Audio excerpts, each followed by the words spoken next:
नमस्कार मित्रांनो, सहर्ष स्वागत आहे आपल्या मराठी मास्तरच्या यूट्यूब चॅनलमध्ये।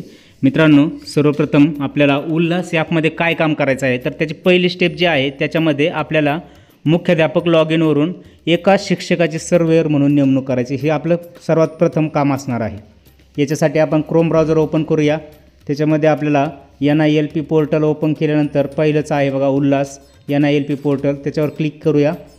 त्याच्यानंतर आपल्याला इथे वेलकम टू लॉग इन इथं लॉग इन कोणाचं करायचं तर आपल्याला ऑलरेडी पंचायत समिती किंवा केंद्र प्रमुख स्तरावरून मुख्याध्यापकांचं जे आहे ते लॉग इन केलेलं आहे, त्यांचा फोन नंबर आणि ईमेल याच्यामध्ये फीड केलेला आहे।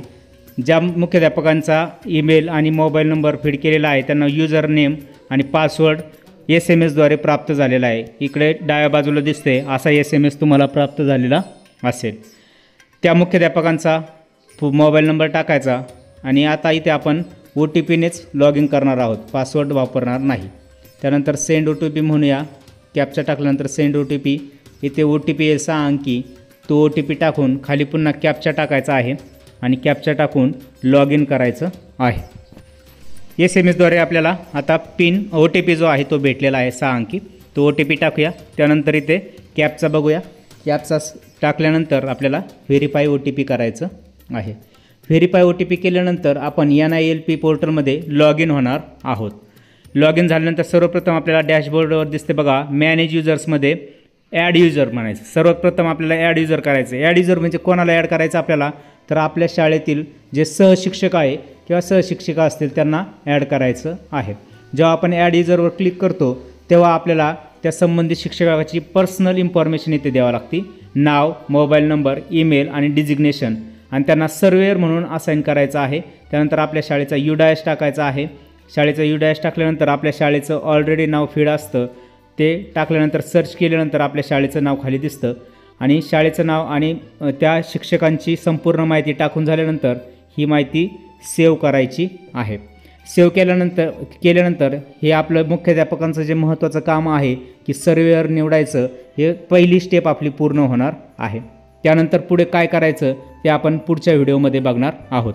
इथे बघा मुख्याध्यापकांनी सहशिक्षकांची सर्व पर्सनल इन्फॉर्मेशन, त्यानंतर UDAS टाकायचा आणि मी टाकून घेतो आणि त्याबरोबर हे त्यांचं डेजिग्नेशन म्हणजे त्यांचं पद काय आहे तर इथे बघा खाली टीचर म्हणून आहे सर्वात शेवटी, ते टाकायचं, सर्वेअर निवडायचं, UDAS टाकायचं आणि ही माहिती सेव्ह करायची आहे। जेव्हा ही आपण माहिती सेव्ह करतो तेव्हा आपल्या शाळेचा जो सर्वेअर आहे तो निवडला जातो। इथे बघा खाली लगेच आपल्याला त्यांचं नाव आणि त्यांची सर्व माहिती दिसत आहे। अशा प्रकारे त्यांचा मोबाईल नंबर, ईमेल आणि ही सर्व माहिती, नाव वगैरे ही सर्व माहिती इथे दिसणार आहे।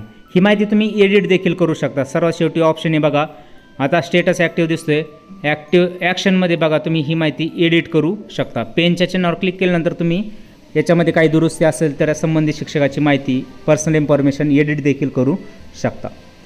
ही होती आजची अपडेट मित्रांनो। यानंतर पुढच्या व्हिडिओमध्ये आपण आपल्याला जो VT आहे व्हॉलंटरी टीचर निवडायचा आहे त्याला कसं निवडायचं, त्याचप्रमाणे लर्नरची माहिती कशी भरायची हे आपण बघणार आहोत। पुन्हा भेटूया अशाच नवीन व्हिडिओमध्ये, तोपर्यंत धन्यवाद मित्रांनो। जय हिंद, वंदे मातरम, जय महाराष्ट्र।